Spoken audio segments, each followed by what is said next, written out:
bumalik ka na rito. At pa rin panoorin ang windmill. Ay, masipag-sipag ng isa na yan. Kasi dito kami dumadaan pauwi ng Bicol. Kasi nakaka-refresh magdaan sa mga ganyan. Ayan, tingnan mo, napakalaki.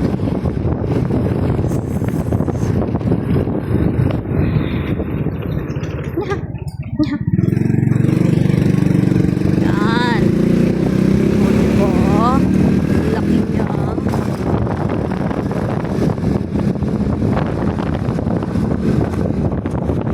Sa mga mahilig magpunta ng windmill,